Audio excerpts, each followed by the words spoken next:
Kepala Pusat Penerangan Hukum Kejagung, Harli Siregar, mengaku telah menerima laporan soal dugaan adanya kasus korupsi pagar laut di Tangerang, Banten.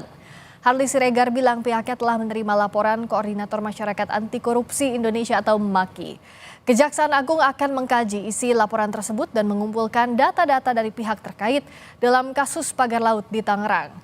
Kejaksaan Agung menambahkan pihaknya juga menunggu perkembangan pengusutan oleh Kementerian Kelautan dan Perikanan. Nah itu nanti yang mau kita compare, ya kan? Apa sih esensinya, apa isinya, ya kan? Nah tentu itu yang saya bilang tadi bahwa SOP di kita kan dikaji dulu, didalami, dilihat aturan-aturannya, lalu informasi apa yang disampaikan yang bersangkutan. Ya tentu kita berterima kasih, ya.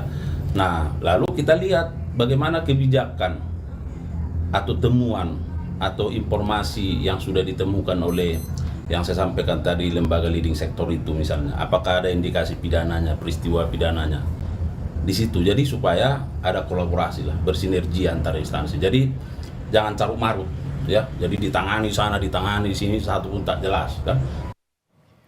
Sosok Kepala Desa Kohot, Kecamatan Paku Haji, Kabupaten Tangerang, Arsin, kini bak menghilang di telan bumi. Rumahnya di Jalan Kali Baru Kohot pun nampak sepi. Saat jurnalis Kompas TV ingin mengonfirmasi soal surat dari Kejaksaan Agung, hanya ada sejumlah pekerja yang merenovasi rumah, namun tidak bisa dimintai keterangan sedikit pun. Di halaman rumah Kades hanya terparkir mobil dinas, sejumlah kendaraan roda 2 dan sedan mewah berwarna putih.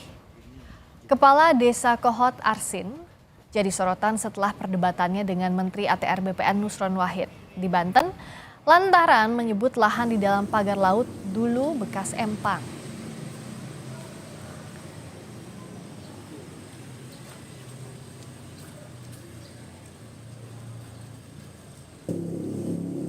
Kepala Pusat Penerangan Hukum Kejaksaan Agung, Harli Siregar, membenarkan soal penyelidikan sertifikat pagar laut di Tangerang.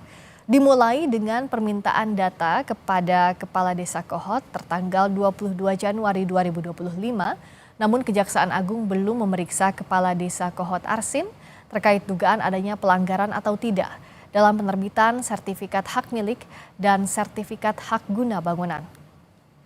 Surat permintaan dokumen ke Kades, ke Kepala Desa Kohot. Ya, surat yang beredar itu ya surat dari kita. Ya, saya sudah konfirmasi ke teman-teman di Pisus. Kepala Desa Kohot yang namanya Arsin itu apakah bakal dipanggil sama Kejagung? Kan sudah kita minta datanya, ya. Nanti itu yang saya sampaikan tadi bahwa ini kan sifatnya full bucket, pengumpulan bahan data keterangan. Dan itu SOP yang berlaku di mana saja, APH. Karena sifatnya penyelidikan. Soal laporan